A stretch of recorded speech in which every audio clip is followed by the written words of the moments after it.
Coffee first. Hey, it's Aaron. Today I want to talk about the 2025 Range Rover Velar. The Velar is kind of a, mid-size, I guess, sport utility. And it is the Range Rover. It is Land Rover's luxury mark.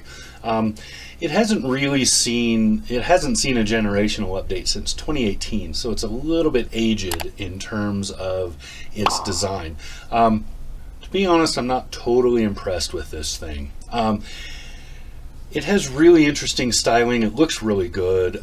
It has a very strong power plant. Range Rover is known for that. And it has a very high quality interior, which again is a Range Rover mark. But it just feels out of place. It's a little bit small. The cargo capacity seems to have been some sort of weird focus versus seating and seat comfort. That second row in this is just not comfortable at all. It rides really, really stiff. It doesn't have a whole lot of give, especially compared to even other Range Rover and Land Rover models. And I think most of that comes down to it really just isn't heavy enough for the air ride suspension they're using. So not necessarily the air ride, but the suspension itself just seems, it feels like they probably took it from something else and kind of threw it in this and maybe tried to tune it a little bit. But it really feels like it's made for a heavier vehicle. Let's see, the 4-cylinder engine at its base is not that good. It's okay though. It's not terrible. It just makes it feel a little less confident than it needs to be. And the price tag is a little high. To get into this, you're going to start at about $63,000, and I feel like that's a little too much for what you're getting with this, especially considering the long list of add-ons that you're probably going to be choosing from those packages to upgrade this, and the money you're going to spend to do that in order to make this a truly luxurious vehicle. So it starts out with the basis of luxury, but really, like with most European models, you really have to start throwing more money at it to make it on par with what's already luxurious by American standards.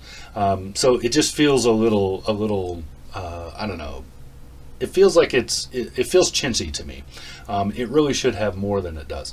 Now, as far as the Range Rover marquee itself, it's pretty well known. It's right in there with Land Rover. It's well known for a history of off-road capability. The Velar has almost none. Most of it feels like it's made for all-weather use rather than any kind of off-road use. It's the least capable off-roader of all of the Range Rovers that I've driven, except maybe the Evoque, which is slightly smaller than it is, but seems to have a little more of a following. People tend to like it better. The Velar is kind of the forgotten one that's in between that and the Sport model, the slightly larger one. Really though, the Sport model and above, those are the ones that really kind of epitomize the Range Rover the Range Rover thing of we're luxurious, but we also can go bounce around in the wilderness thing, which is kind of where Land Rover tends to put itself as well, at least here in the US. There's a lot of competitors to the Velar, and most of them are probably better. My favorite among those is the Genesis GV70. It's a really, really well done luxury ride, and it doesn't pretend to have any kind of off-road background or any of that, and it doesn't make the noise. It's not as stiff. It just is all around better than this Range Rover. Also on that list would probably be the Mercedes GLC, so Mercedes-Benz GLC model, which is a very luxurious model and again does not do the off-road thing. But like the Velar, you will spend a bunch of money to get a lot of those things that we as Americans tend to think of as standard equipment in luxury vehicles. Again, European thing. There's a lot of others that are competing here. There's Acura with the RDX. There's Jaguar has the F-Pace, which I think is probably on the way out. and it shares some stuff because Jaguar Land Rover, I just thought of that.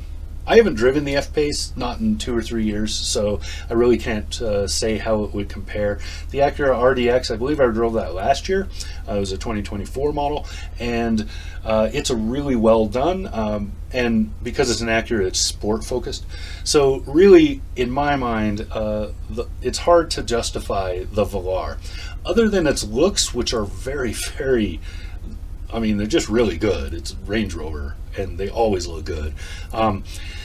Other than those looks, I really didn't find a whole lot to like about this, especially when compared to the lower priced and more luxurious and equipment filled Genesis model. I really don't understand how this one competes.